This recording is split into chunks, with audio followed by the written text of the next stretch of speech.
give us a chance to provide information to the public, both those present and those watching, as well as take questions and then entertain questions from or comments from the public. So to start us off, Chief Rick Brazil will present the City Manager's budget for the Police Department.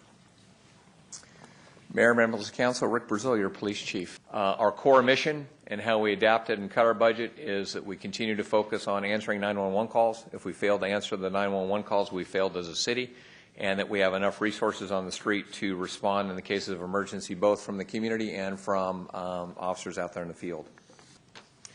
Some information on reductions. Since we started cutting back in the 08-09 fiscal year, we've reduced our budget 32%, which is fairly consistent with the rest of the city. But budgets don't provide services, people do. And so when we look at our staffing numbers, both in the civilian and the sworn classifications, those are reductions that we've had. If you recall back in 08-09, when I talked about the survey we did with the public, that process was part of putting together a master plan. At that point in time, based on community expectations, we're about 500 positions below what the community expected us to be at for performance level. Keep that same performance levels, which they reaffirm in fall of this year. It puts us at about 900 positions below what we need to adequately provide policing services to the city. 15 detectives returning back to patrol. When I talk about returning to patrol, that's where the layoffs occur. The reductions occur actually at the lower ranks as far as seniority. So we need to keep patrol fully staffed, so that eliminates 15 detectives in patrol. Much like we talked about last year, that means that property crimes that we're currently doing follow-up on, some of those will not be followed up on. We'll continue to investigate the homicides, the sex assaults, the child abuses, the spousal abuses. Those type of crimes will continue to be investigated.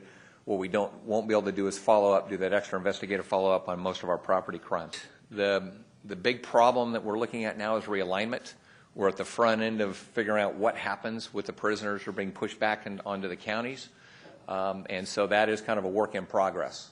I can't give you a definitive on what the impacts are, but there will be impacts as the state realigns and pushes responsibility for prisoners back into the local jurisdictions. So what's that mean for the future? You know, I was able to stand up here the last 4 years and talk about crime reductions. This time last year, we're talking about a 27% reduction in crime. I can't do that this time. Since January of this year, we've actually seen a 7.8% increase in crime, and we expect that trend to continue with the majority of the increases being in property crimes. So members and Mayor, it's Brett Daniels, and I think we're going to start with a video presentation. The City of Sacramento. Wait, stop. The City of Sacramento, the capital of the great state of California. A city bursting with family activity and the love of American tradition. Sacramento, a city which remembers to honor those who currently serve and those who gave the ultimate sacrifice.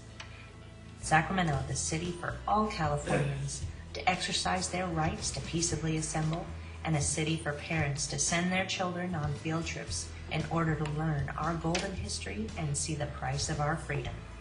In order for Californians to visit their capital, the Sacramento Police Department has remained vigilant in fighting crime and protecting our families. The Sacramento Police diligently work to make our streets safe from crime within our community or from those who come from elsewhere. The Sacramento Police has sworn an oath to serve and protect this community in order to have safe neighborhoods for our children to live and play. Unfortunately, crime in this city is growing in spite of valiant efforts of our men and women in uniform. The Sacramento Police are pushed to their limits with calls that go unanswered simply because there are not enough officers to protect our ever-growing population. There is a threat to our police, not one that comes at the end of a knife or a gun. I am here as a member of the National Public Safety Team. Just want to let you know public safety is the #1 priority for us. I hope it is for you. Is that reflected in this chart that I've put here today regarding CSI? These are professionals who help our police identify and capture criminals. They collect evidence so that the district attorney can prosecute offenders and find justice for victims. I'm going to go real fast because I know you have a time limit. I find it sadly ironic that on the very day the city of Sacramento is considering reducing the number of police officers in what is already the lowest staffed police department for a city the size of Sacramento in the nation, and thus not only jeopardizing the citizens, but also the men and women of the Sacramento Police Department, that on this very day, National Law Enforcement Memorial Day, our nation is honoring more than 19,000 law enforcement officers killed in the line of duty throughout our country's history. Brett, I pray, I'm we're going to gonna close need them up your right phone now. back. Thanks. I pray your final decisions on the budget do not contribute to another officer being added to that total. As a former city council member, I fully understand the struggle with funding all that are looking for and need help. But as an elected official, your number one priority must be to the citizens as a whole, and that must start with adequate funding for police services. This must be not only in your words, but your actions. I pray each of you have the courage to do the right thing. Thank you, Mayor. Thanks, Brett. David? David, Janae? All right, we got David and then Richard, I believe. We're a little out of order. All right. Yeah, I am not Dave Janae. Are you Richard? I'm Richard Cable. All right. And my, he's better looking than I am. Much better connection to looking. Sacramento goes back to 1850, when my ancestors settled here in Sacramento, Midtown, and downtown. My grandfather was a fire chief of Sacramento, turn of the century. His son, my uncle, was a fireman. And I have 2 plots at the city cemetery that I look at after religiously. So I have a vested interest in Sacramento. I want to bring your attention to the Communications Center staffing trend. This is a department that responds to 9/11 calls, emergencies calls, et cetera, to the police department.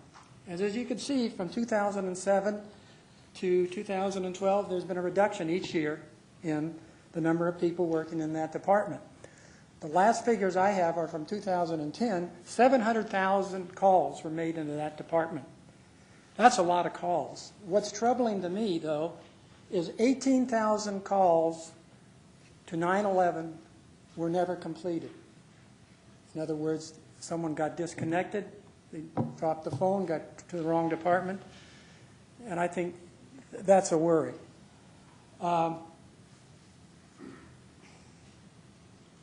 We know that, you just heard the fire chief say that criminal activity is increasing, population is increasing, and this department needs to be maintained and funded. We need more people in this department, not fewer, just as we need more policemen, not fewer. Thank you very much.